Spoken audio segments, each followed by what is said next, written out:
Ahora sí. Bueno, buenas noches a todas, a todos. Estamos hoy en el tercer encuentro dedicado a la ética y a la espiritualidad en el pensamiento islámico dentro del programa de estudios de literatura espiritual en la Edad Media, que se enmarca dentro de actividades más amplias que trabajan el tema de la hermenéutica y la espiritualidad en el Centro de Estudios de Hermenéutica de la Universidad de San Martín.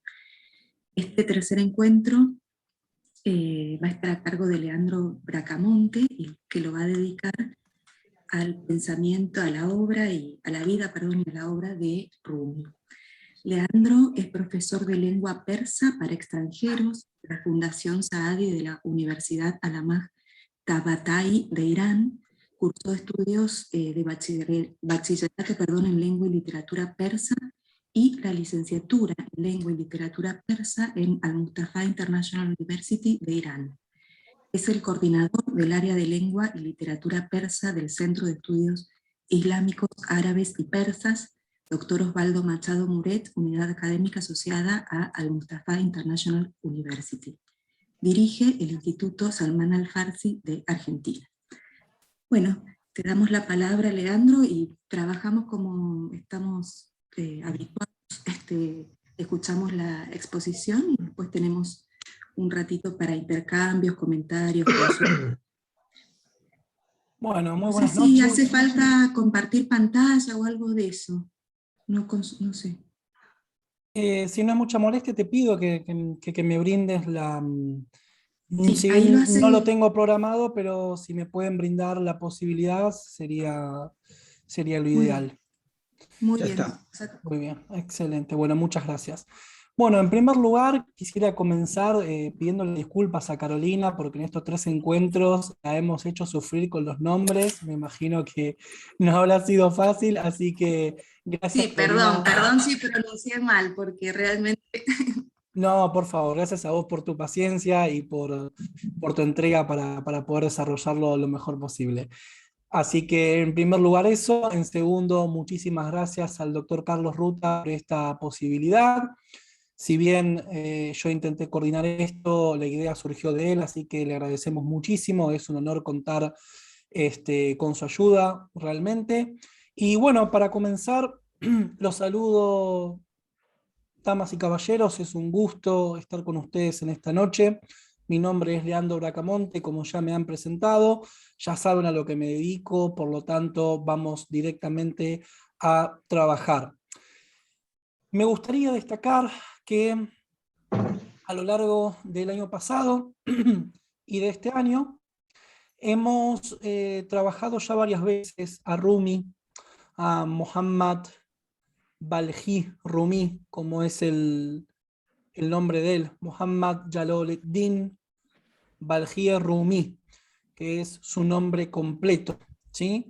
Y vamos a ver a lo largo de esta conferencia por qué es la importancia de conocerlo con su nombre completo. Lo hemos trabajado varias veces, por lo tanto hay varios de los alumnos que están aquí hoy presentes que ya me vienen escuchando hace rato, pero intentaremos brindar nuevos materiales, nuevos temas, de forma que sea complementario. Lógicamente, una obra como la de este autor es muy difícil poder reducirla a unas pocas conferencias, por más que estas sean extensas. Para que se den una idea, el director de la Fundación Saadi, que es la fundación que yo represento aquí en Argentina, institución lingüística que se dedica a la difusión y la enseñanza de la lengua y literatura persa a nivel mundial. El director de esta prestigiosa institución lleva ya 5 años trabajando una sola de las obras de Muhammad Balji Rumi.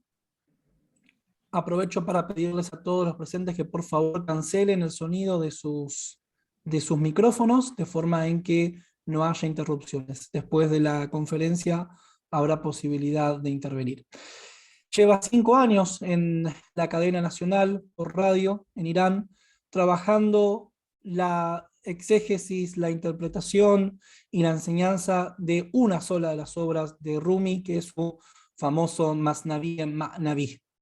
Por lo tanto, lo que puede hacer este humilde servidor para presentar a la obra de Rumi es por el momento muy poco. Esto lo comento de forma en que se tome cabal dimensión de aquello a lo que nos estamos enfrentando, a lo que nos proponemos hacer en estos encuentros. En estos encuentros que hemos tenido, en este marco de un SAM, hemos tenido también la posibilidad de tocar no solamente varios autores, sino varios espectros de la tradición islámica. Hemos tocado aspectos del orden filosófico, ¿sí? Como lo ha hecho mi querido amigo, hermano y colega, el licenciado Ángel Molina, a quien le mandamos un cariñoso saludo, como así también hemos tenido la posibilidad de tocar temas del orden doctrinal o teológico, aunque el término teológico no es asimilable al término kalam de la tradición islámica, donde hemos tocado temas de shiismo, ismaelismo y otros temas del autor al-Kermani, a cargo del señor doctor Luis Alberto Vítor, a quien le mandamos un afectuoso saludo de igual forma. Y hoy nos toca otro aspecto de la tradición islámica, que es el aspecto espiritual. Y si bien soy reiterativo con este tema, me gustaría hacer pleno hincapié en el mismo, dado que hasta el día de hoy se sostienen prejuicios de arraigo ideológico, de arraigo etnocéntrico, que pretenden presentar al Islam como una tradición que no posee profundidad, ¿sí? Incluso algunos autores argentinos, uno de ellos, ha intentado reducir mediante un folleto el Islam a la categoría de ideología. Es decir, no como una tradición, ni como una civilización. Es más, en esa obra propagandística se niega que exista una civilización islámica, sino a una mera ideología, a un sistema que puede ser político, pero de tintes religiosos. Creo que en estos 3 encuentros hemos realizado una humilde obra para poder presentar un aspecto, es decir, cabalmente la profundidad que encierra a la tradición islámica y a la civilización que ha engendrado. Por lo tanto, hoy nos toca trabajar un autor al cual se ha dicho mucho en Occidente, a diferencia de los otros que mis colegas han tocado en las conferencias anteriores. De Rumi, como se lo conoce aquí, se ha hablado muchísimo. De hecho, seguramente todos los que están aquí hoy presentes han escuchado hablar o han leído algo de Rumi, ¿sí? Lo cual esto nos requiere una atención especial y ya veremos por qué.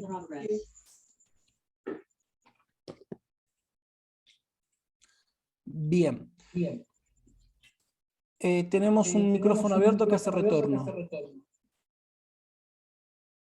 Muchas gracias. Bien, como estábamos hablando, la cuestión de que nosotros hayamos escuchado mucho de Rumi, nos indica 2 cosas. En primer lugar, la importancia de este autor para la civilización islámica, y en segundo lugar, cómo nos ha llegado la obra de Rumi. Como tal, repito nuevamente, lo que nosotros conocemos de Rumi, lo conocemos como Rumi, y no con el contexto lingüístico y también cultural con el cual se lo conoce en el seno de la civilización islámica. En el mundo islámico, a Rumi no se lo conoce como tal. De hecho, si uno camina por Persia, por Irán, por Turquía, Afganistán o incluso la India misma, y uno dice Rumi, la gente no va a entender de qué uno está hablando, ¿sí? Lo asocian con un toponimio, con un adjetivo gentilicio, ¿sí? Rumi viene de Rum, que eso en árabe significa Roma. Pero se lo conoce, sí, con el nombre de Molano, o en árabe, con el acento árabe, Maulana, que como tal significa nuestro maestro o nuestro señor. Es decir, Rumi, en el contexto de la civilización islámica, no es entendido meramente como un autor literario, ¿sí? Como nosotros aquí podríamos considerar a Cortázar, supongan, por dar un nombre, ¿no? Lógicamente, no estamos haciendo una valoración de este autor, no nos compete, pero en el mundo islámico esto es muy distinto, es decir, sobre todo cuando se lo nombra propiamente con el adjetivo que es Hazrat Maulana. Hazrat es un adjetivo que se le brinda a las grandes santidades. Como tal, Hazrat viene del verbo árabe hadara, que significa hacerse presente. Entonces, Hazrat es el que se encuentra en estado de presencia, es decir, se entiende que Rumi es perenne en este mundo y no es un autor simplemente. Todo esto se nos pasa a la hora en la cual nosotros interactuamos con lo que nos llega de Rumi. Tal vez una infografía, tal vez un pequeño cuento en las redes sociales o alguna frase, etcétera.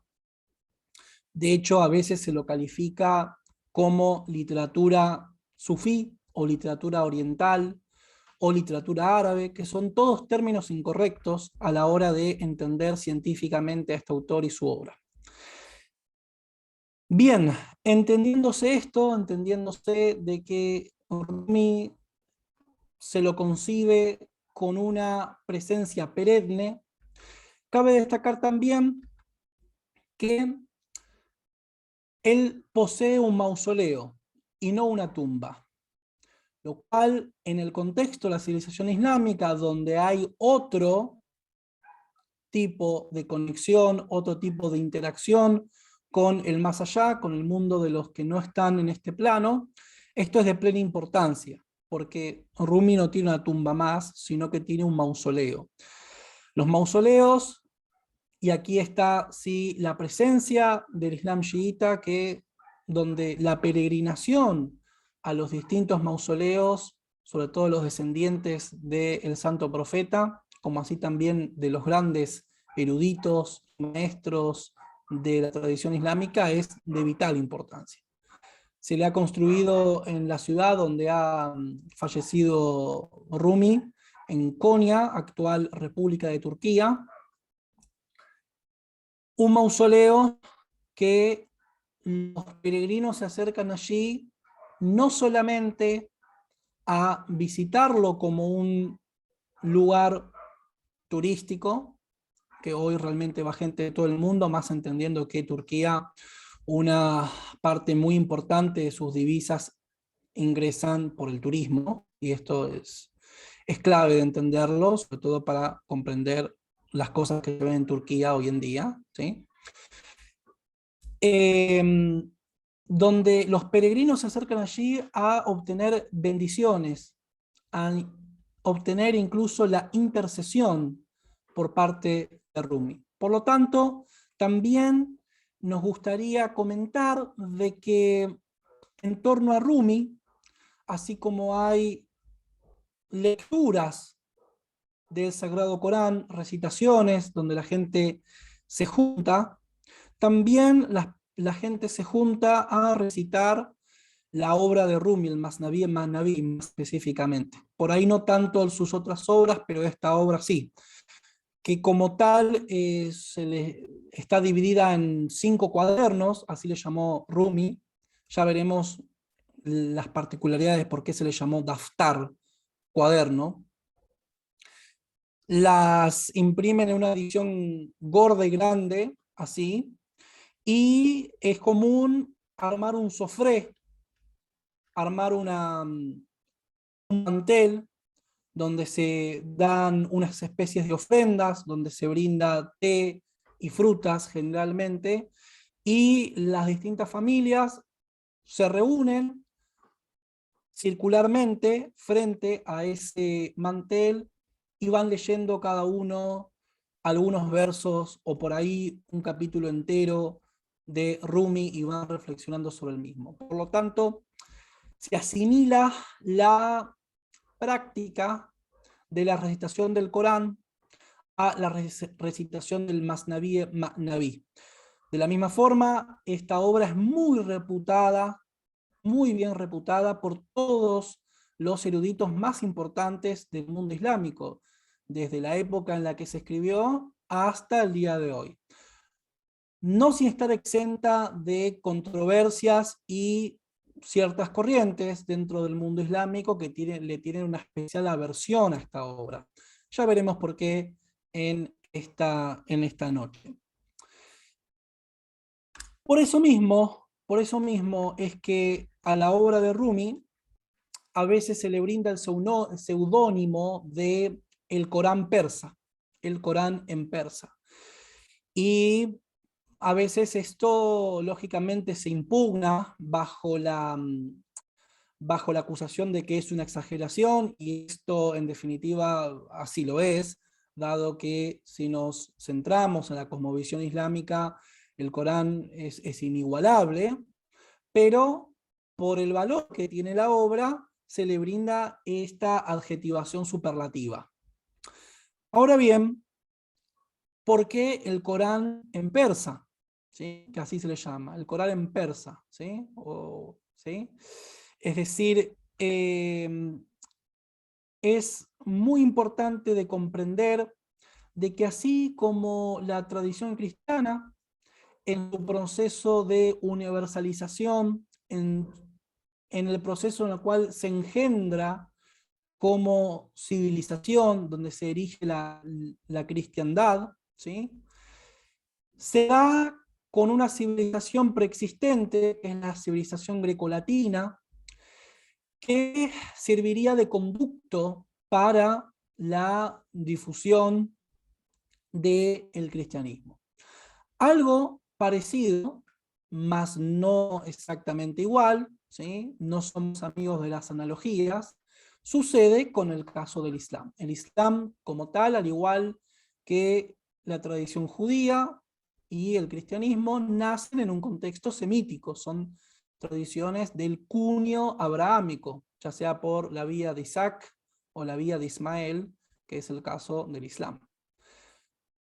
Y más específicamente en la península árabe. La península árabe en ese momento, en el momento del surgimiento del Islam, de la anunciación de Muhammad, hijo de Abdullah, como profeta y mensajero de Dios, donde comienza la revelación del Islam, tenía un contexto geopolítico, se puede decir, y sociológico muy particular, donde había dos grandes potencias que a su vez ostentaban dos religiones de Estado, se puede decir.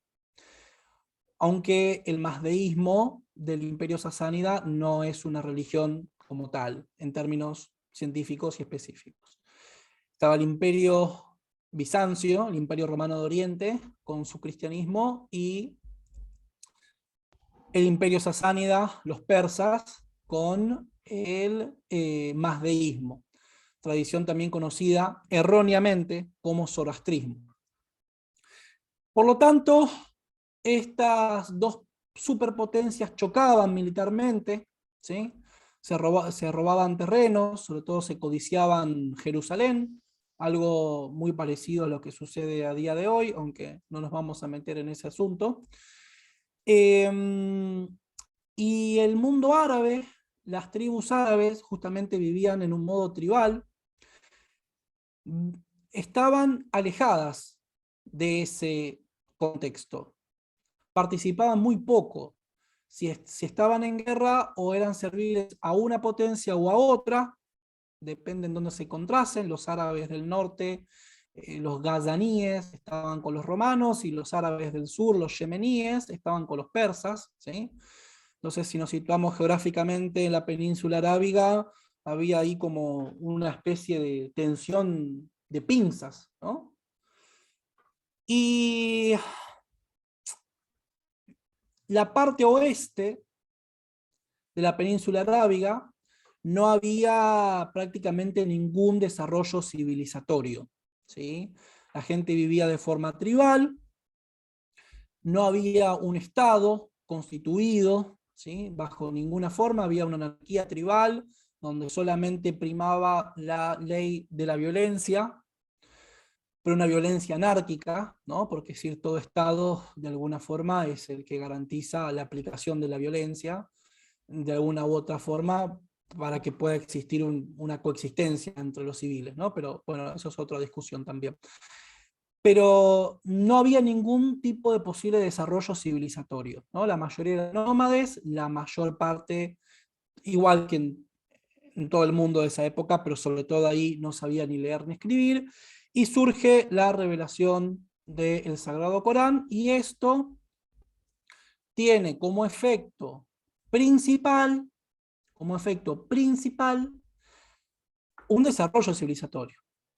¿Por qué? Porque empieza a haber una constitución, porque empieza a haber un liderazgo, porque empieza a, de alguna forma, a constituirse un Estado, una administración, ¿sí? Y que además, casualmente, dado que era un lugar de cruces de caminos, había multiplicidad de etnias, pueblos y tribus que allí convivían, y esto benefició a la difusión de esta nueva tradición.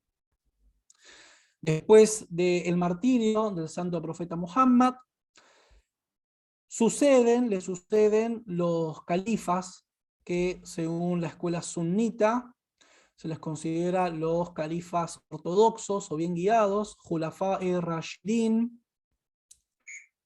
y como tal, estos se dieron a la conquista de otras partes del mundo. En los tiempos del segundo califa, Omar ibn al-Khattab, se conquistó Persia. No necesariamente este tipo de actitudes corresponden con la propuesta del Islam, y esto es una gran discusión que existe en el sistema islámico, pero lo cierto es que esto sucedió. Después de los Khulafá de Rashidin, los califas bien guiados, ¿sí? O ortodoxos, que esto también es una discusión, pero no nos compete a día de hoy, surge el imperio de la dinastía de los Omeyas, Bani Umayya en árabe. Aquí sí se puede hablar de un consenso, dado que no se puede decir de que esto haya sido islámico, sino de que los omeyas fueron un imperio árabe. Es decir, ellos no tenían como tal la finalidad eh, de difundir la tradición islámica, sino de expandir su dominio. De hecho, muy pocas mezquitas han construido en Siria, donde fue, digamos, la sede de su califato, en Damasco. Fundaron una sola, que existe hasta el día de hoy, que es la mezquita de los omeyas en Damasco.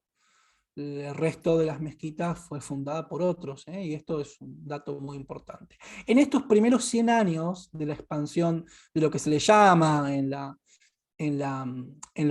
las enciclopedias, ¿sí? La expansión del Islam, pero esto no es así exactamente, sino que es un imperio árabe donde se desarrolla la administración árabe, donde se impone la lengua árabe. De hecho, cuando estos llegan a la península ibérica, son muy pocos los árabes propiamente dichos que viven en la península ibérica, y esto se ha demostrado incluso con pruebas de ADN, es decir, lo árabe es muy escaso en términos de material genético, ¿sí? Donde, claro, los árabes, en el contexto omeya, se los establecía como el estrato superior y los demás en los súbditos, pero, esto es muy importante, en estos primeros 100 años, la única nación, ¿sí? La única nación conquistada que no ha sucumbido a la arabización de la lengua fueron los persas. Y esto en gran medida por toda el desarrollo civilizatorio que ellos tenían previamente. Por lo tanto, ellos inteligentemente piensen que nada más y nada menos al segundo califa, Umar ibn Khattab, que fue el que conquistó Persia, después fue asesinado por uno de los generales al quien él mismo derrotó, ¿sí? que se lo conoce en árabe como Abu Lulu, que fue un persa también, y lo asesinó él, digamos, o sea, habiendo sido vencido en la guerra, después pudo vengarse, ¿no? Y fueron los omeyas fueron los persas, perdón, quienes apoyaron a otro bando, otro partido que surgió, que fueron los abbasíes, ¿sí? Que los abbasíes, también de origen árabe, se han casado con mujeres persas, ¿sí? De hecho, los persas hicieron lo mismo cuando fueron conquistados por Alejandro Magno. Casaron a los griegos con mujeres suyas y retomaron el poder así. Bueno, la misma estrategia, tal vez sin querer queriendo, ¿no? Pero bueno, casaron a mujeres persas con estas dinastías árabes y automáticamente volvieron a estar nuevamente en el estrato del poder, ¿sí? Y en este contexto de la administración abbasí, donde ya toda la corte está repleta de persas, es lo que se conoce como el siglo de oro del Islam, ¿sí? Esto es muy importante entenderlo. Y así es como la lengua persa empezó a tener su desarrollo, lógicamente muy influida por la lengua árabe, pero no tanto por la presión de lo árabe en sí, sino por la fuerte adscripción, es decir, por la fuerte eh, magnetismo que los persas tuvieron con el Islam, ¿sí? Recordemos que cuando los mongoles conquistan Persia, los mongoles tenían su chamanismo pagano, y eso no influyó en absolutamente nada en todo el mundo islámico, y mucho menos en los persas. Esto demuestra que ese tipo de vanas palabras de grupos nacionalistas, decir que bueno, el Islam se impuso por la fuerza y estos miles de años están sometidos, esto no es así. Al contrario, demuestra que hay una adscripción legítima, verdadera. Hay un texto muy importante que está en persa del Ayatollah Mutahari, que se llama El Islam e Irán y los servicios mutuos, ¿sí? Donde se trabaja el tema de cómo se han brindado la tradición islámica y Irán como nación distintos servicios para el desarrollo. Entonces, como tal, en este contexto de una islamización fuerte y profunda, es donde surge la literatura persa de estos últimos 1000 años, empezando por Ferdowsí hasta nuestros días. Existe toda una tradición literaria donde el Islam y particularmente la espiritualidad islámica tiene un rol importantísimo. En ese contexto es donde nace nada más y nada menos que Jalaluddin Muhammad Balkhi, conocido como Rumi. No me gustaría en esta noche dedicarme a datos enciclopédicos, como decir qué día nació, qué día murió, etcétera, etcétera, etcétera, sino trabajar los conceptos que él le ha desarrollado en su obra. Nos gustaría destacar, en primer lugar, que él ha tenido dos grandes maestros. Y vamos a situarnos geográficamente nuevamente. Balkhi. Balkhi es el apellido que hace referencia a un toponimio, ¿sí? Tenemos en persa el nombre propio de una ciudad o una provincia, más el sufijo i, y así es como se arman muchos de los apellidos iraníes hasta el día de hoy, ¿sí? Por ejemplo, Jameneí, eso es porque viene de la ciudad de Jamené. Y de la misma forma, Baljí, porque viene de la ciudad de Balj. La ciudad de Balj es la antigua Bactria, ¿sí? Que existe desde el imperio aqueménida. Es decir, estamos hablando de tiempos antiquísimos, que esa ciudad como tal existe. De hecho, algunos tienen la sospecha, con algunas fuentes, con otras un poco dudosas, de que lo que hoy se conoce como el Mazar-e-Sharif en Afganistán, estaría ahí la tumba de Zoroastro. Pero bueno, es un poco, es una teoría que está por ahora poco trabajada. Hay indicios que hablarían de ello, pero es un tema, ¿no? Sobre todo por la distancia en años que estamos hablando. Pero lo importante aquí, respecto al autor que nos compete en esta noche, es la cuestión geográfica. Un entorno persa hablante, recordemos que la ciudad de Balj existe hasta ahora, como se imaginan, la situación no es la mejor. Afganistán viene de casi medio siglo de guerras, la Unión Soviética, mujahidines, régimen talibán, 20 años de ocupación de Estados Unidos y ahora régimen talibán nuevamente. Aunque un poco la época de Rumi, hace ya más de 800 años, se parecía un poco al Afganistán de hoy.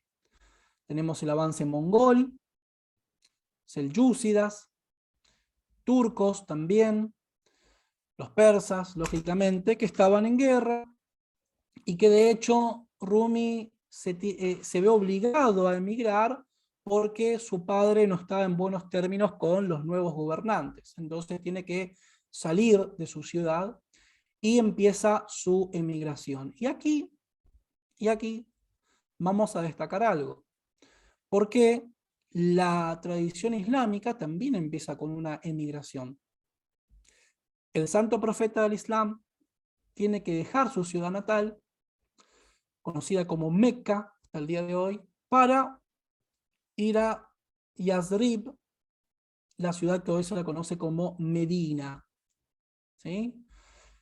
En el caso de Rumi,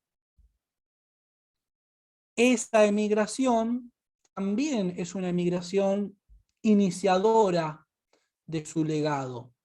Y de hecho, si uno ve la tradición abrahámica, esto es algo que se repite constantemente, ¿no? Es decir, Jonás, Moisés, Abraham, ¿sí? O sea, en esta cuestión de la emigración hay algo para reflexionar que es muy importante. En esa emigración, ¿sí? Desde lo que hoy es Afganistán, la ciudad de Balj, a Konya, que es el lugar donde murió, que en persa y en árabe se lo conoce como Kunie, o Kunia en árabe, tenemos que situarnos, ¿no? O sea, entre Afganistán y lo que hoy es Turquía. Entre lo que hoy es la República Islámica de Afganistán, o como le llamaron los talibanes ahora, el Emirato Islámico de Afganistán, a la actual República de Turquía.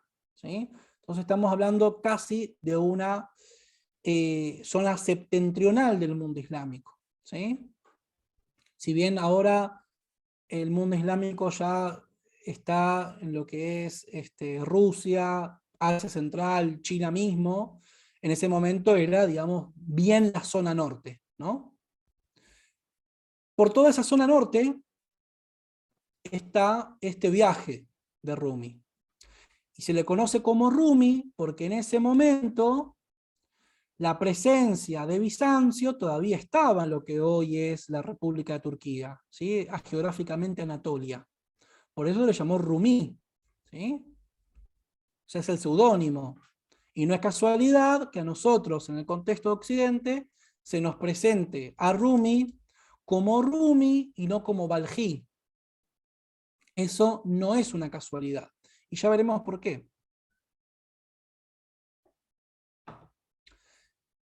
En esa emigración que tiene nuestro autor, él se encuentra con dos grandes maestros. En primer lugar, se encuentra con otro de los grandes maestros espirituales, cuyas obras están compiladas en la literatura persa, que es Fariduddin Attar Nishaburi, conocido resumidamente como Attar, que también escribió largas obras sobre espiritualidad islámica, y le regaló su libro. ¿Sí? Recordemos que regalar un libro en la Edad Media no era como regalar un libro hoy, ¿no? Es decir, acá los libros que me compré hoy se los podría regalar a cualquiera porque me los descargo de internet, me los compro de vuelta, etcétera, ¿no? En ese momento, imagínense, ¿no? Le regaló su libro El Asror Nomé, el libro o el tratado de los secretos. Y le dijo al padre que lo cuide mucho porque este hombre tendría un gran futuro y sería de los grandes maestros. Es decir, ya hay una conciencia, autoconciencia entre el maestro y el discípulo de lo que sería. De hecho, hasta se podría hablar de un milagro de que estemos hablando de ellos habiendo pasado tantos siglos y que vivían en una época muy, muy belicosa y que se hayan salvado sus obras, etcétera, ¿no? Esto constituye de alguna forma un evento milagroso. Y ya llegando a lo que sería Konya, conoce a la persona que le cambiaría su vida para siempre, que es Shamse Tabriz. Shamse Tabrizi, oriundo de la ciudad de Tabriz, actual República Islámica de Irán, sería quien le brindaría los secretos de la gnosis islámica a Rumi. De hecho, hubo una atracción tan fuerte entre ambos que prácticamente vivían juntos, ¿no? Era una relación iniciática, se podría decir, aunque no es el término exacto, como Platón lo tuvo con Sócrates, como Moisés con Jetro, ¿sí? En la tradición islámica, Musa y Hedr, y también se puede decir entre Jesús y San Juan el Bautista, ¿sí? Es decir, y de hecho Shams, el nombre de él, es así, ¿por qué? Porque significa sol, ¿sí? Es decir, conocemos a Shams, al sol, a través de Rumi, que es un destello de él. De hecho, él declara que lo que él ha expresado en su obra es solamente un rayito, ¿sí? De lo que era Shams. Shams, como tal, pretendió vivir y morir de forma ignota, que nadie lo conociera. De hecho, él, el hecho de conocerse con Rumi, que ya era alguien reputado, ya era un erudito, fue un peso y una responsabilidad para él. Por eso desapareció. Hay leyendas que dicen que fue asesinado, otras que simplemente desapareció, pero el punto es que en su momento Shams y Rumi dejan de verse. Y Rumi esto lo lamentó siempre, lo lamentó para siempre. Fue su peor pérdida, fue lo peor que le pasó en la vida. De hecho, Rumi en su obra dice, expresa a su mujer en segundo plano, a su esposa en segundo plano, respecto de Shams y de lo que él sentía por él. ¿Sí? Esto no entendiéndose en el sentido homoerótico, pero sí en el sentido espiritual y de la importancia que este maestro hizo en Rumi. ¿Sí? Esto es importantísimo entenderlo para tomar conciencia de esta tradición que se repite y que cómo nos llega a día de hoy, o sea, cómo es el inicio de Rumi. Y esto a cuenta de que el Rumi que nos llega a nosotros es un Rumi traficado por la apropiación cultural. El Rumi que nos llega a nosotros, por lo general, en gran medida, aunque poco a poco este tema ya se va sorteando, viene de la mano de un inglés llamado Coleman Barks, que ha hecho diversas traducciones fraudulentas sin tener conocimientos cabales del persa de Rumi. Traducciones libres que muchas de ellas tienen agregados, tienen sustracciones y que paradójicamente Rumi en Estados Unidos es uno de los poetas más leídos. Es decir, Estados Unidos, de entre los libros que más se venden son los supuestos libros de Rumi. ¿Sí? Pero ¿qué pasa? ¿Cómo es posible que en estos 20 años, con toda la tensión que existió entre Estados Unidos y el mundo islámico, Rumi tenga tanto éxito?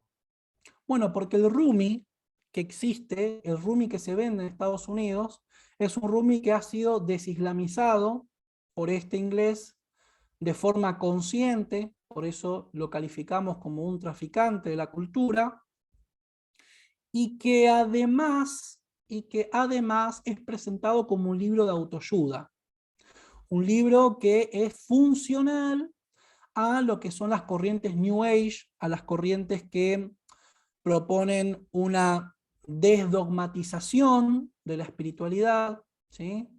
Donde, bueno, se conoce esto, ¿no? Es decir, yo no soy ni judío, ni cristiano, ni mago, ni musulmán, mi religión es el amor, ¿sí? Eso es una frase descontextualizada que se vende como pan caliente en nuestro espectro sociolingüístico, pero bueno, el Rumi de verdad dista muchísimo de esas ideas, pero bueno, lo han amputado de una forma que es funcional a las corrientes New Age y esta pseudo nueva espiritualidad que plantea una, una visión individualista, una visión donde se proclama la felicidad, una visión y una ética donde uno puede supuestamente sanarse mediante la palabra o sin involucrarse en los problemas de los demás, cuando justamente la tradición islámica propone todo lo contrario. Por ejemplo, hay una noble tradición del profeta que dice: no es musulmán aquel que duerme a sabiendas que hay un vecino que tiene hambre. ¿Sí? Entonces, al ser una tradición esencialmente social, es, digamos, realmente muy, muy grave lo que se ha hecho con Rumi en este sentido, ¿no? Y bien, ya para adentrarnos en la obra de él, ¿sí? Que nuevamente, repito, nos excede a lo que podamos ofrecer en el día de hoy, cabe destacar lo siguiente. En lo que sería la tradición de la literatura persa clásica, que es a lo que yo me dedico, tenemos la literatura persa contemporánea, la preislámica y tenemos la clásica, ¿sí? Que es Ferdowsí en adelante. Existe una serie de patrones que se repiten, ¿sí? Dado el contexto cultural similar en el cual todos estos grandes autores han vivido. Uno de esos patrones es la imitación del Corán y la tradición islámica. Entonces vamos a ver que prácticamente todas las grandes obras de la literatura persa van a comenzar con lo que se llama hamd. Hamd, como tal, en árabe y también en persa, lógicamente, significa alabanza. De ahí viene, por ejemplo, el nombre Muhammad. literalmente el alabado, ¿sí?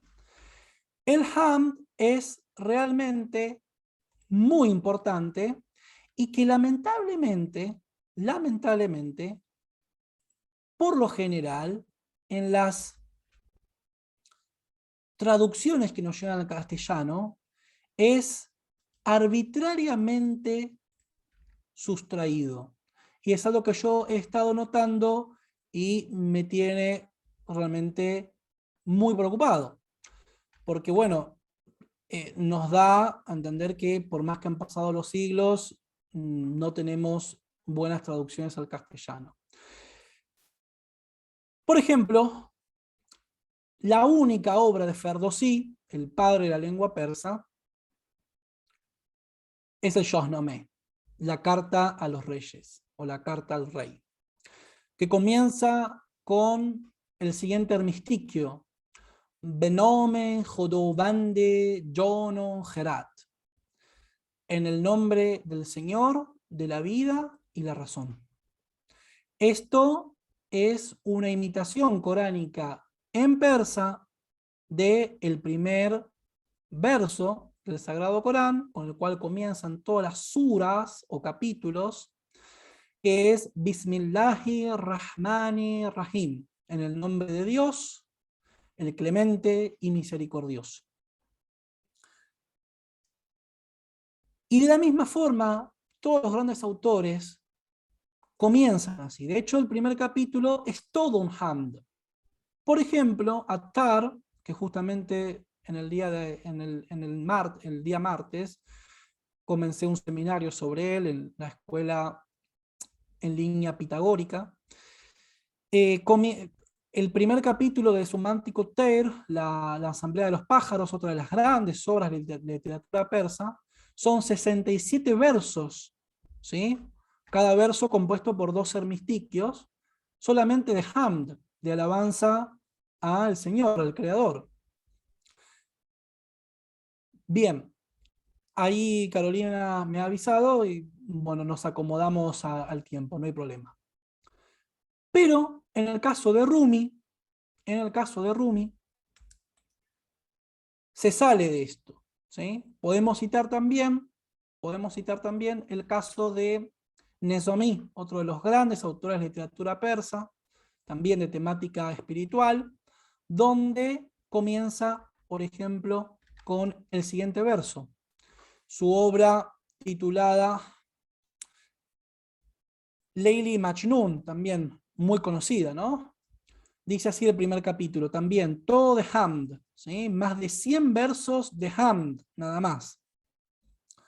Dice así: Benome Izode Bakshoyande, en el nombre de Dios, el misericordioso. Einometo Behtarin Sar Ogoz, Binometo Nome Keikonamboz. Esto podría ser traducido de la siguiente forma: o aquel que tiene el mejor de los nombres, Einometo Behtarin Sar Ogoz, o nombre tuyo, el mejor de los comienzos, refiriéndose a la tradición coránica justamente. Binometo nome keikonamboz, sin tu nombre, ¿cómo es posible abrir un nomé? ¿Sí? Nomé entendiéndose como carta o libro, es decir, cómo empezar algo sin tu nombre. Y esto es para todos nosotros conocido, ¿no? Es decir, la alabanza al nombre divino está muy presente. Por ejemplo, ¿quién no conoce el Padre Nuestro? ¿Sí? El Padre Nuestro, la tradición cristiana, esto es lo santificado sea tu nombre. ¿Quién no lo conoce? ¿No? Tal vez en este contexto secularizado de Argentina de hoy, poco hayamos reflexionado sobre eso, pero bueno, hoy estamos intentando reflexionar sobre eso específicamente. En el caso de Rumi, tenemos la cuestión de que él no empieza así. Él decide salirse arbitrariamente de eso, mas no abandonarlo. Lo que se conoce como Neinome, o el primer capítulo, ¿sí? la historia de la flauta, o la historia del junco, también se lo conoce, también lo imita, pero de otra forma. Es decir, Rumi, a propósito, con plena conciencia de lo que está haciendo, elige otra vía. Dice Rumi en su primer verso del Masnaví, recordemos 5 tomos, Panch Daftar, dice así: Beshno innei chon shekoyat mi konat, as judoiho hekoyat mi konat. Escucha esta flauta que reclama, que cuenta de las separaciones. Cabe destacar la primera palabra, que es Beshno. Beshno en persa es un imperativo. El imperativo, que significa escuchar. Este mismo imperativo, de alguna forma, es el mismo con el cual comienza la revelación del Corán. La revelación del Corán, es decir, aquello que primero Dios a través del arcángel Gabriel le manifestó, le reveló al profeta Muhammad, fue Iqra. Iqra es un imperativo también y significa recita.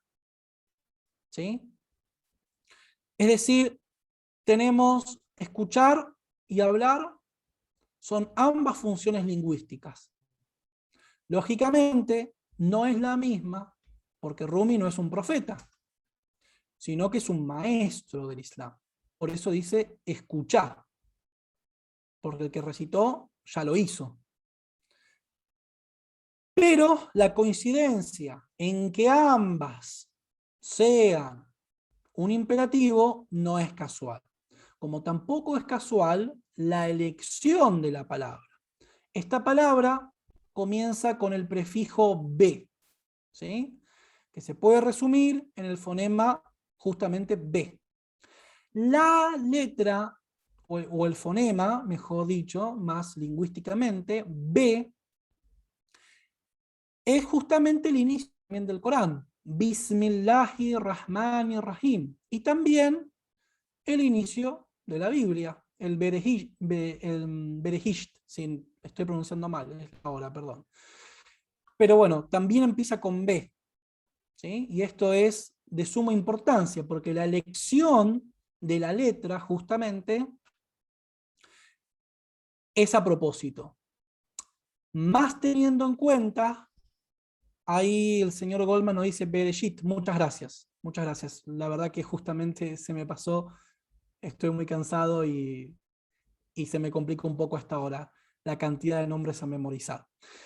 Según una noble tradición del santo profeta, dice que todo el Corán puede ser resumido en el capítulo de la apertura, Sura al-Fatiha. Y como tal, todo el Corán puede ser resumido en Bismillahirrahmanirrahim. Y Bismillahirrahmanirrahim puede ser resumido en la B. Y a su vez, el Imam Ali, de quien Luis Alberto Víctor en la conferencia anterior ya se ha explayado largamente sobre su rango, se le considera el punto de la B. ¿Sí? Es decir, si la B no tuviese ese punto, no sería la letra. ¿Sí? Es tanto en persa como en árabe, que comparten el mismo alfabeto, se necesita de los puntos para saber cuál es la letra, lo cual esto es de plena importancia, ¿no? Es decir, o sea, sustancialmente el Imam Ali, ¿no? Es el que le da sentido, ¿no? Es el mufassir, el exégeta autorizado, el transductor que compete. Por eso justamente Rumi comienza con esta forma de alabar a Dios y con esta forma de recordar el origen. Una forma nueva. Entiendo que me quedan 5 minutos y quedan muchas cosas en el tintero, pero me gustaría recordar un tema que vamos a tratar en el futuro, que es la influencia de toda esta literatura, de la literatura árabe y persa, en la literatura occidental. Esto es de plena importancia. Dice Américo Castro: los cristianos castellanos tardaron siglos en ir asimilando la estética, la mística, los procedimientos de la narración y de la metáfora poética presente en la literatura de sus compatriotas moros. Algún día se hablará de ello con la misma naturalidad con que decimos que Virgilio y Ovidio se hallan presentes en la literatura del siglo XVI. Obviamente aquí moro, ¿sí?, no es el adjetivo de una persona que vive en Mauritania, sino que significa musulmán, que bueno, lamentablemente, siendo siglo XXI, mucha gente de forma ignorante sigue utilizándolo como despectivo o como sinónimo de musulmán, pero lo que corresponde es el término musulmán, ¿no? Es decir, moro era algo muy específico de la península ibérica. Pero esto es de vital importancia, porque muchos de los recursos que utiliza Rumi los vamos a ver presentes en San Juan de la Cruz y Santa Teresa. Y esto es de plena importancia para entender justamente la influencia y la importancia vital, los diálogos entre Oriente y Occidente, como diría Jorge Luis Borges, que muchas veces se nos plantea como tan distantes, pero que tanto tienen en común. Es decir, encontramos a Sadi de Shiraz en Schiller, encontramos a Hafez de Shiraz en Goethe, encontramos máximas del Imam Ali en Cervantes, en Don Quijote de la Mancha, encontramos a Rumi en San Juan de la Cruz, encontramos prácticamente muchísimo del mundo islámico en la Divina Comedia, la Divina Comedia de Dante Alighieri, es decir, el concepto de justamente del mundo intermedio, ¿no?, que eso no existía en la teología cristiana, lo que en la cosmovisión islámica se conoce como Barzaj, ¿sí?, el purgatorio. Esto es introducido por Dante Alighieri, y que además no es casualidad que justamente en el purgatorio, o sea, en una etapa de salvación, se puede decir, están presentes Avicena y Averroes, ¿sí? Creo que, si no me falla la memoria, les pido disculpas por ello, Ibn Arabi también está presente allí, ¿no? Es decir, de alguna forma, amén de las diferencias y de la situación política que había en ese momento, se reconoce la influencia y eh, y la inspiración que existe en todo eso, ¿no? Es decir, en la estructura literaria de la civilización occidental cristiana, ¿sí?, con su influencia del mundo islámico. Y esto es muy importante entenderlo a día de hoy. Para finalizar, vamos a indicar uno de los recursos que se utilizan en la obra de Rumi, que también es utilizada por San Juan de la Cruz, que es la simbología del vino.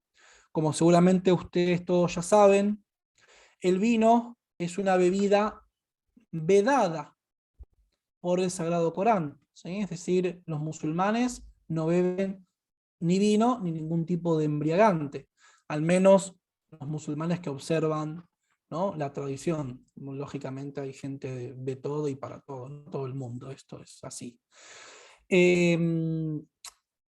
Pero Rumi, basándose en una tradición que ya existía, lo utiliza como un estado del orden espiritual. El vino, el beber vino y la embriaguez. El estado de embriaguez es el estado ya de ascesis, el estado más elevado de espiritualidad. De hecho, la reunión de aquellos que están en la vía espiritual se le llama taberna. A la reunión de los santos se le llama taberna. De hecho, hay frases fuertes, como por ejemplo, dejar la mezquita para irse a la taberna.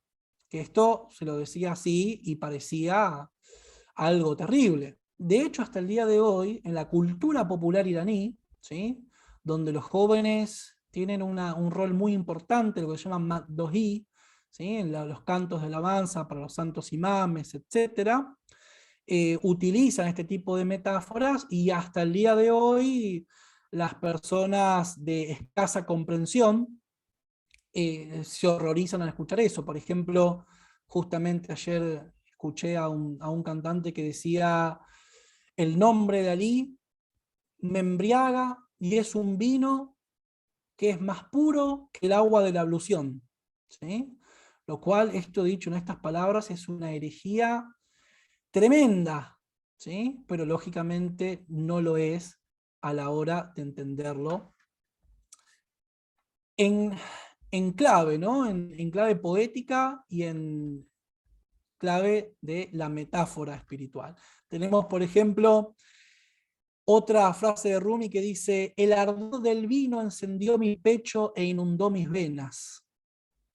Y en San Juan San Juan de la Cruz encontramos que dice así: así como la bebida se difunde y derrama por todos los miembros y venas de mi cuerpo, así se difunde esta comunicación de Dios sustancialmente en toda el alma.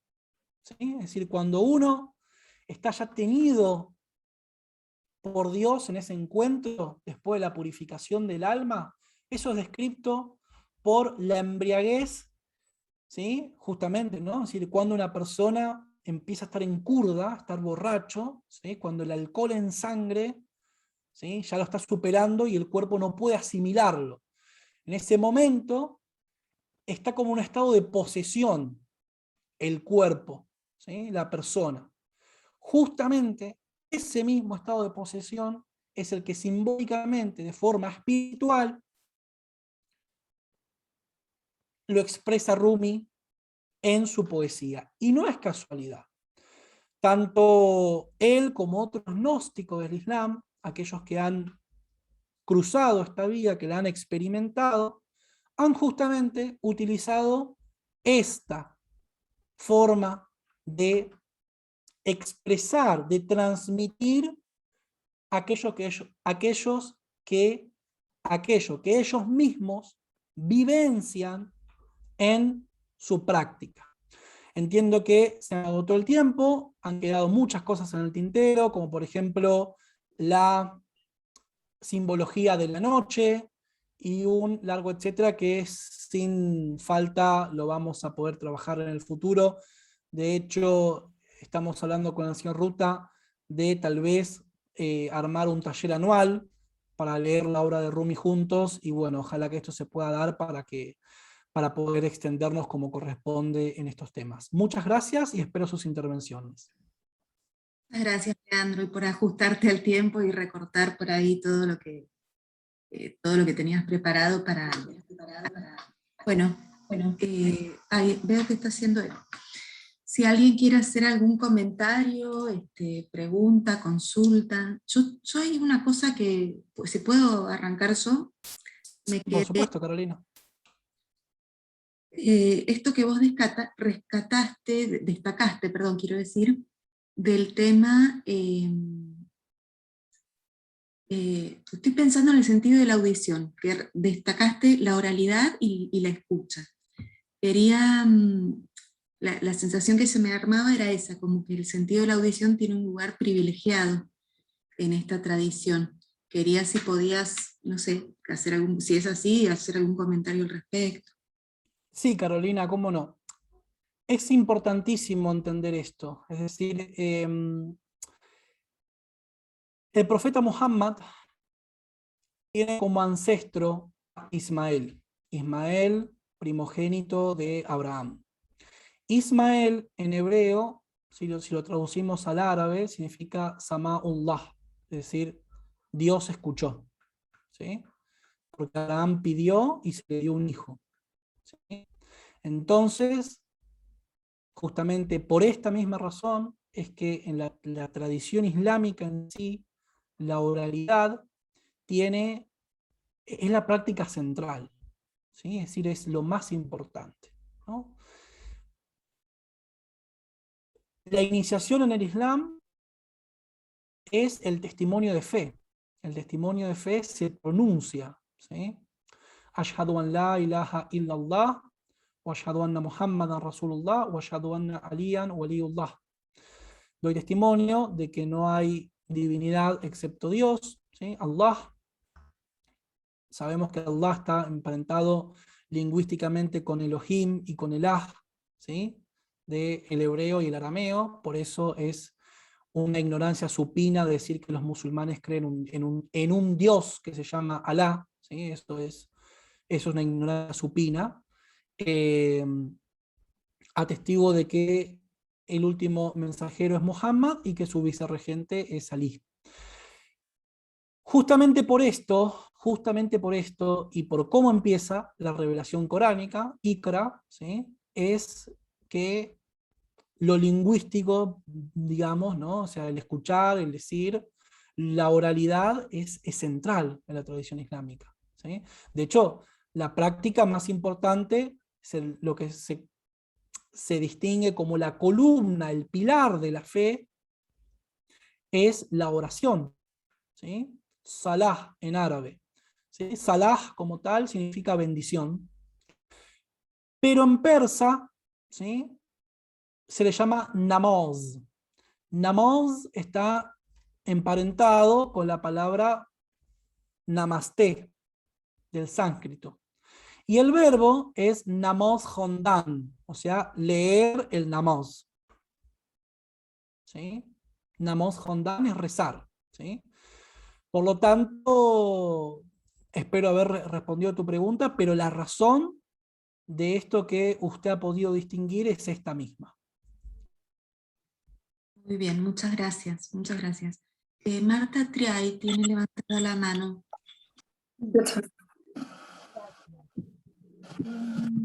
Tengo aquí una obra, San Juan de la Cruz y el Islam, es de una autora puertorriqueña, Luce López Baral. Me interesaría saber si la conoces y tenés algún comentario sobre esto. Sí, la conozco la obra, la recomiendo plenamente y es decir, no conozco mucho más de ella, más que esa obra, pero totalmente recomendada su lectura, sí, por supuesto. Es más, yo la tengo digital y quien la quiera se contacta conmigo y se la facilito. Bueno, gracias. Gracias a usted, Marta. Hassan Caicedo tiene la mano levantada. Sí, buenas tardes a todos. Saludos desde Chile. Leandro, quería hacer una consulta. El término Hazrat que está exponiendo hace alusión a santidad. Rumi, si bien es cierto, no fue un profeta del Sagrado Islam. Rumi seguía una tradición coránica, como para poder entender un poquitito. Bien, como tal, es decir, es importante destacar que cuando hablamos de santo o santidad en el Islam no es emparentable a lo que se entiende como tal en el contexto de la religión católica. ¿Sí? Claro. En primer lugar, me gustaría destacar eso para que no genere confusiones. ¿Sí? Es decir, la veneración de una persona cuyo estado espiritual es alto, ¿sí? Es decir, no es idéntica a, digamos, a la práctica que existe en la religión católica. De hecho, en el Islam no hay canonización. ¿Sí? No hay canonización, esto es importante. Tampoco hay clero, tampoco hay iglesia. ¿Sí? Esto es importante, es algo muy básico, ¿sí? Y por ende de suma importancia entenderlo como tal. Hazrat es un término que se le brinda a aquellos maestros, a aquellas personalidades dentro de la comunidad islámica que se les considera perennes, ¿sí? Trascendentes a su temporalidad, a su vida carnal en este mundo, ¿sí? Que se le brinda, es un término que se le brinda a los ángeles, a los profetas, a la hija del profeta Fátima Zahra, ¿sí? que es la única de sus hijas que tiene este título, esto es muy importante, y a los 12 santos imames. Y después algunas personalidades destacadas, como en el caso de Rumi, ¿sí? Y sí, como tal, Rumi era observante de la tradición coránica y de hecho lo tenía memorizado el Corán. Otro caso es el de Hafez. Hafez es todo un sobrenombre, le llaman Hazrat Hafez, ¿sí? Hazrat, que ya lo explicamos, Hafez, que significa guardián, o sea, el guardián del Corán porque lo tenía memorizado a la perfección. Es otro de los grandes autores de la literatura persa clásica espiritual, ¿no? De hecho, se dice que la mano derecha es Rumi y la mano izquierda es Hafez, se suele decir. Espero haber respondido a su pregunta, estamos a su servicio. Muchas gracias, muy bien explicado y he quedado muy claro con la expresión Hazrat. Muy agradecido. De nada, gracias a usted. Leandro, hay otra pregunta. Sí, adelante. Levantada la mano, bueno, no sé el nombre, Mi A2 Lit, dice el nombre de la pantalla. Ahora se va a presentar. Buenas noches, Leandro. Buenas noches a todos. Buenas noches, ¿qué tal? Ante todo, muchas gracias por tantas explicaciones tan buenas. En segundo lugar, quería decir con respecto a lo que la señora habló de la parte oral. Por eso tenemos la tradición de la escuela coránica, que los niños hacen no solo oral, sino en un ritmo determinado. Y eso muchas veces se ha puesto en práctica en diferentes métodos de enseñanza de la música europea, también basado en esta tradición coránica de la repetición de los versos y que los niños aprenden total y absolutamente de memoria.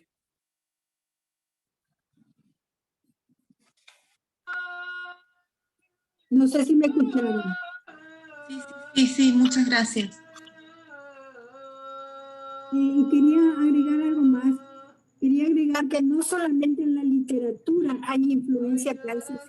Se fue Leandro, ahora está entrando, ¿eh? Ya viene. En la literatura musical, porque tenemos los grandes compositores clásicos, mucho en la literatura, y tenemos, por ejemplo, un moro famoso que es Otelo, para agregar algo diferente para que se conozca que no solo en la literatura escrita, sino en la literatura musical, la influencia de la literatura persa es enorme. Solamente que recién ahora se está conociendo eso fuera del contexto de lo que trabajamos nosotros, de esa literatura o música. Gracias. No, muchas gracias. Muchas gracias a usted por el comentario. Entiendo que no fue una pregunta, sino un... Sí, y un agradecimiento. Muchísimas gracias a usted, María Elena, y les pido disculpas a todos, pero justo hubo un problema en la computadora, pero el celular me salvó, así que estoy aquí con ustedes. Si hay más preguntas, los escucho. Yo quería preguntar si podías decir el título de la obra de que leíste el fragmento de Rumi en la traducción, ¿cuál sería? No tiene traducción, ¿sí? Es el Masnaví, ¿sí? Que bueno, después hay unas traducciones que están realmente interesantes. No podemos decir que son buenas traducciones, pero sí que son traducciones que nos permiten trabajar con el texto, ¿sí? Que nos permiten adentrarnos al mismo. Yo me voy a encargar de facilitárselas. Algunos lo traducen como, por ejemplo, los versos espirituales de Rumi. Pero yo preferiría prescindir de la traducción de nombres propios y que ustedes sepan Masnavi, Ma'navi. Bien, gracias. ¿Alguna otra consulta, comentario? Sí, Carlos. Bueno, muchas gracias, Leandro. Quisiera hacerte una consulta respecto a tu parecer. ¿Cuáles son algunos de los nudos centrales o de la enseñanza de Rumi que lo han hecho tan perdurable y con tanta importancia en el mundo de la espiritualidad islámica? Bueno, en primer lugar, felicitaciones y muchas gracias por esta muy buena pregunta. Perdón, ¿se me escucha bien? ¿Se me ve bien? Sí, sí, sí, perfectamente. Ok, perfecto. Sí, sí, maestra. Muy bien, muchas gracias. Es de vital importancia entender esto, ¿no? Porque lo cierto es que maestros a lo largo y a lo ancho de la historia de la civilización islámica han existido muchos. Pero hay cuestiones de orden, digamos, semántico, en la cuestión del sentido, como así también hay cuestiones del orden estético, ¿sí? En primer lugar, es un libro que realmente es atrapante, ¿sí? Combina ornamentos semánticos con fonéticos, o sea, realmente escucharlo es muy, muy bello, que de hecho podemos acá reproducir una canción, ¿sí? Basada si están de acuerdo lo podemos hacer, si me dan la autorización, lo puedo reproducir para que puedan disfrutar de cómo se escucha. Y además, lo interesante del asunto es que combina cuestiones del orden sapiencial, del orden doctrinal, del orden filosófico, del orden espiritual, combinados con un lenguaje simple, muchas veces zoológico, que lo vuelve un autor y una obra que es absolutamente atrapante. Es decir, muchos han comentado de que realmente no pueden dejar de leerlo, ¿sí? Que es hipnotizador, es como si Rumi estuviese ahí mismo. O también algunos que cuando hablan del Masnavi, es decir, de los versos espirituales, dicen que, por ejemplo, que es el Usul Din, o sea, la raíz de la raíz de la raíz de la fe. Y el punto para responder su pregunta, doctor Ruta, es justamente eso, que en la obra está condensada la parte interior de lo que sería la tradición islámica, ¿sí? Es decir, lo que vamos a encontrar ahí es todo el nivel, todo lo que estaría a nivel de lo que no es asequible para el vulgo. De hecho, dice lo siguiente, voy a leerlo en persa, ¿sí? Lógicamente lo voy a traducir, que no cunda el pánico. Algo que es de vital importancia, que es lo siguiente, que lo explicó el doctor Haddad de Odell en una de sus clases. Dice así, dice, Harkas azen nehod shod yoreman, asdaruneman najost asaroreman. ¿Sí? Y el segundo mistiquio es el más importante. Dice, asdaruneman najos asaroreman. ¿Sí? No ha buscado en mí mis secretos. ¿Sí? Esto es de vital importancia, porque ya en sus primeros 18 versos, es decir, lo que sería, digamos, el primer capítulo, entre muchas comillas son los primeros 18 versos, ya habla de lo que él va a apuntar en toda su obra. Y repito, hablamos de 5 tomos. Dice, aquí aquel que no me busca en el interior, se está refiriendo a su obra,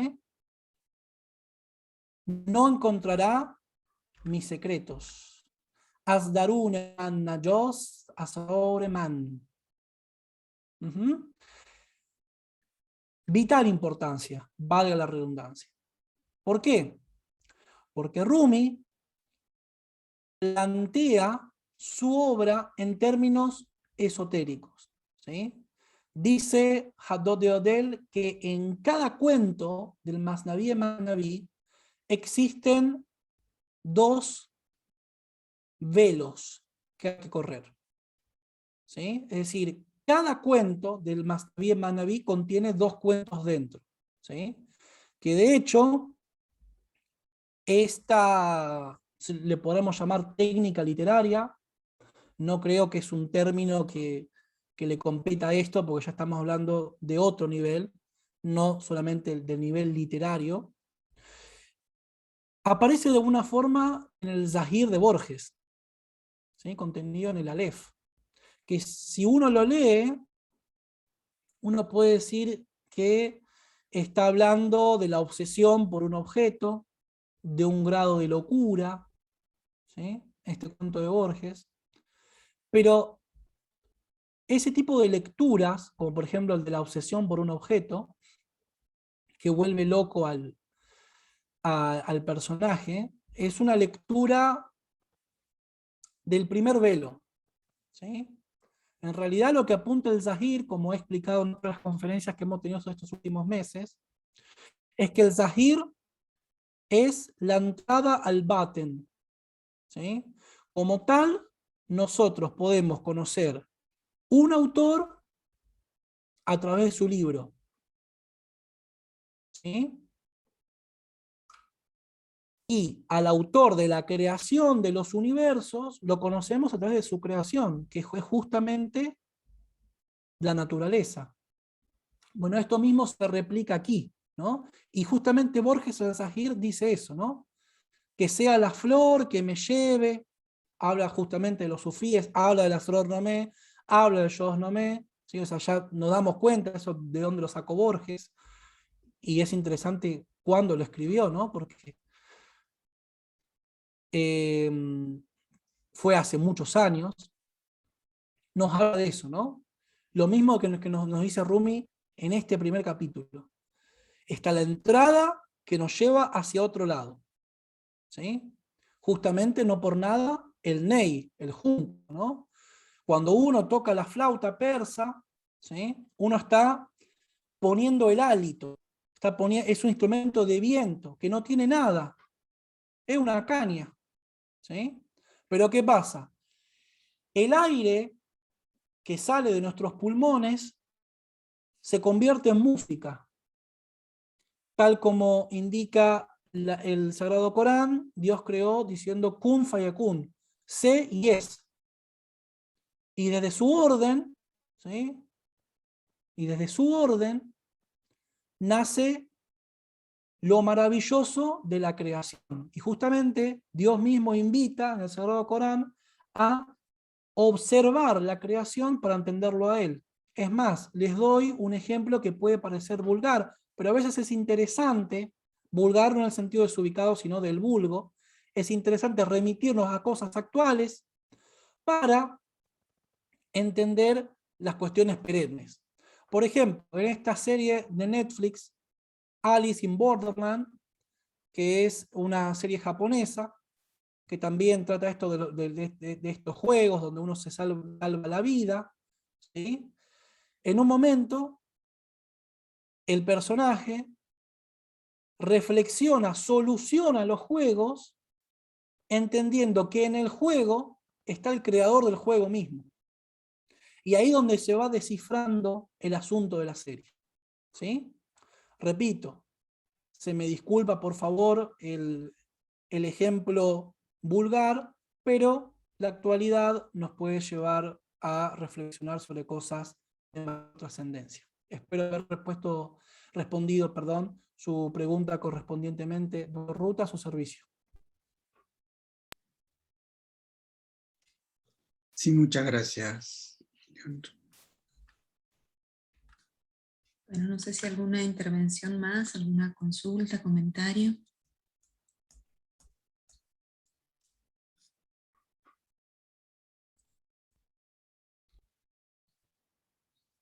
Assalamu alaikum wa rahmatullahi wa barakatuhu, maestro. Wa alaikum salam wa rahmatullahi wa barakatuh, Abdul Qader, mucho gusto en saludarte.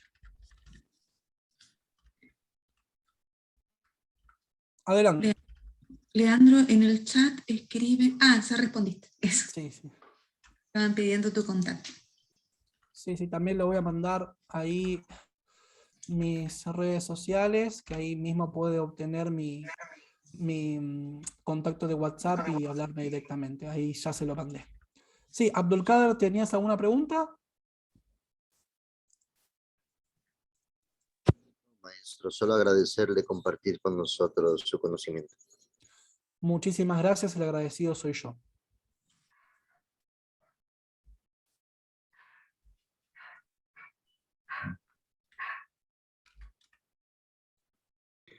Leandro, tengo una pregunta más. ¿Puedo? Sí, señor. Sí, señor. Todo lo que quiera.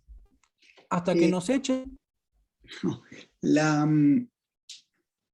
esta estructura que tiene el Masnaví de relatos, pequeños relatos, que después se despliegan en dos o tres más a veces, ¿eso es novedoso en Rumi o constituye parte de una tradición de la misma literatura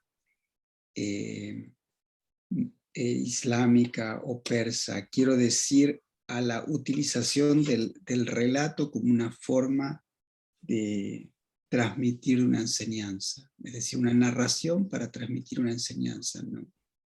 Bien, otra muy buena pregunta. Como tal, esto tiene un nombre propio. Se le llama Hekoyat. Hekoyat. El Hekoyat tiene un maestro, digamos, que uno dice, por ejemplo, ¿no?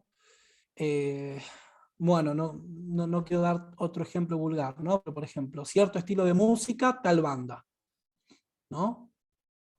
Bueno, en el caso del Hekoyat, esto tiene un referente máximo que es Sadi de Shiraz, con otra de las obras, otra de las grandes obras muy importantes de literatura persa, que es nada más y nada menos que La Rosaleda, el Golestán, ¿sí? El Golestán de Sadi, que él tiene una historia paradójicamente parecida a la de Marco Polo, porque ambos viajan por el mundo conocido en ese momento. De hecho, hay sospechas que se cruzaron, aunque ellos tuvieron viajes muy distintos. Sadi viajó en un ambiente muy popular y Marco Polo viajó en un ambiente cortesano, ¿no?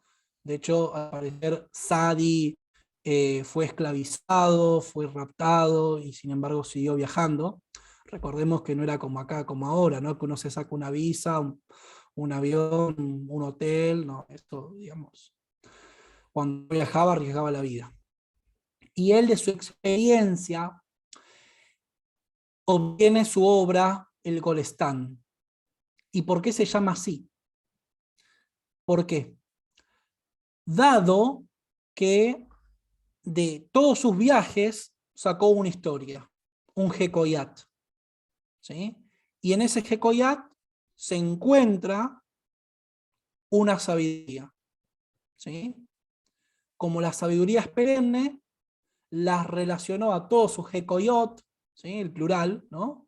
A todas sus narraciones, ¿sí? Con una Rosaleda, en la cual uno puede servirse a piacere, ¿sí? Si uno la lee una vez, solamente sentirá el aroma. Si uno la lee varias veces y la entiende, directamente se lleva la flor, ¿sí?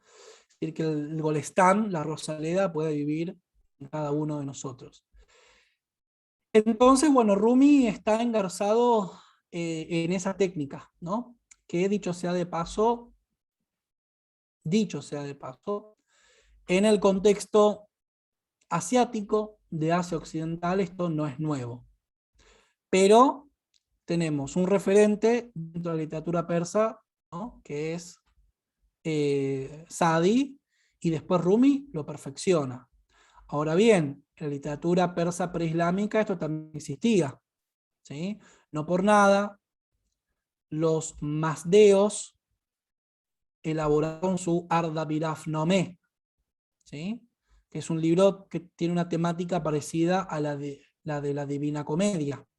Como así también tenemos un texto que nos llega en persa hoy, traducido del árabe, y que los árabes lo tomaron de los persas sasánidas, o sea, hace como una U el recorrido de este texto, que es el Khalil Demné, ¿sí? Khalil y Dimna, ¿sí? Khalil o Demné, donde también a través de la narración, a través de las historias, ¿sí? Se expresa una sabiduría. Pero bueno, en el caso de Rumi, al combinar varias técnicas, por ejemplo, lo inanimado, la caña, la flauta, lo zoológico, los personajes históricos, los personajes mitológicos, es como, ¿no? Rumi es Rumi. Hay una pregunta en el chat, Leandro. La formula Rodrigo Haidar Osegueda. Dice si podrías hablar de la importancia de la poesía en la tradición islámica. ¿Cómo se relaciona esta poesía con el propio estilo del Corán, el cual se entiende que no está clasificado como poesía? Bien, esto también es una muy buena pregunta y vamos a desarrollarla lo más sucintamente posible. Bueno, ya hablamos de la importancia de lo que simbólicamente es Ismael, la tradición islámica. Es decir, ya anteriormente hemos respondido esto, y la cuestión es esta. El Corán se presenta como un milagro, ¿sí? El Corán desafía a los poetas diciendo: traigan un versículo, una aleya, ¿sí?